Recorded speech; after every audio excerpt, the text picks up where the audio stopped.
Shalom. Welcome back to B'nai Noach Academy, Thoughts on the Torah.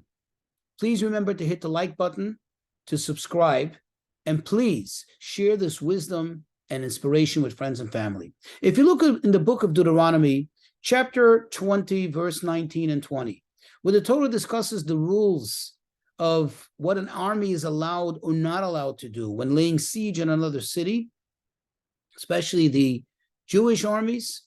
Well, the Torah tells us a very important rule, which actually is kept until today. And that is that you're not allowed to just indiscriminately cut down a fruit-bearing tree. In other words, if there is a tree that gives off fruit, it has a contribution that it gives to mankind, you're not allowed to cut that tree down. In fact, many Jews go to great lengths in order to observe this, even at the cost of having to change projects, construction projects, because they found or find a fruit tree or several fruit trees and they don't want to cut it down because it's against Jewish law. But I want to focus in on the words that the Torah says. The Torah says, Ki ha'adam eitz hasadeh, for man is like the tree in the field. Now, of course, this has a lot of meaning, but I want to focus in on one aspect of it. I think the clear and obvious one that we can very easily implement in our life. You see, the question is really, if you think about it at first glance, what is the comparison between a tree and a human being? The fact is that a human being has intellect. A human being has so many abilities and capabilities that a tree doesn't have. A tree can't even move from its root. A tree cannot even walk away from its spot. If it does, it's no longer a tree. It's going to die if it's removed. Correct? And why is it then that the Torah is comparing us to the tree? Why is it the Torah compares the tree to the human? Well, the answer is that the Torah is telling us that in every single thing in the world, there's an aspect of that thing. There's a quality of the thing that complements not only it, but it also serves as a inspiration for all other creatures in the world.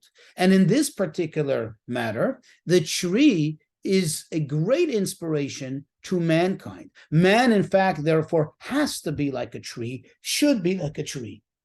In what way?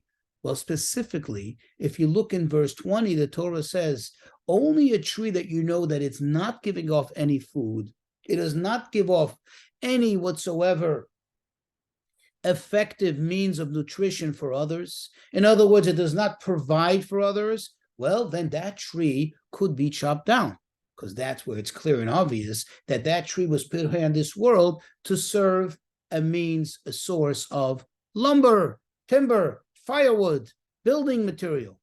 But if it gives a fruit, now it has a very special virtue. Now it has a totally different status.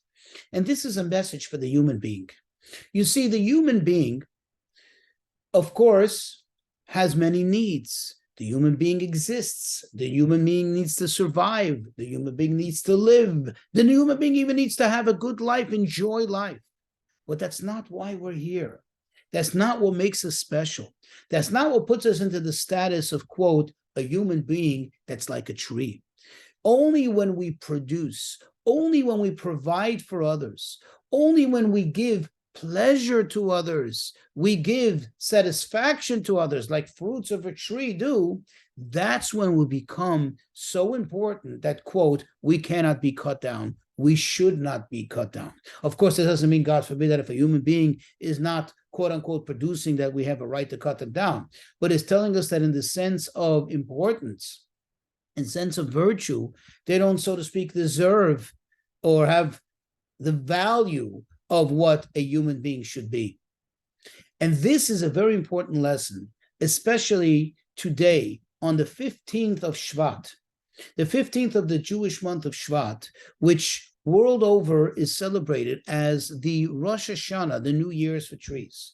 Now, of course, if you think about it, it's a New Year's for trees. Now, in order to better understand it, please look up, reference it on Google or in any Talmudical source, you'll understand it better. This is not the platform to go into detail.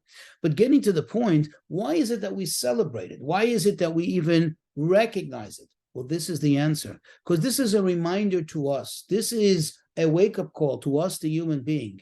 Be like a tree. Be like the Torah says what you are. You're like a tree. You should, you have the ability to, the privilege, not just the obligation, but the privilege to give to others, to do for others, to be a source of pleasure, a source of usefulness to others. That's what will make you the ultimate human being, and you'll stand tall and proud like a beautiful tree.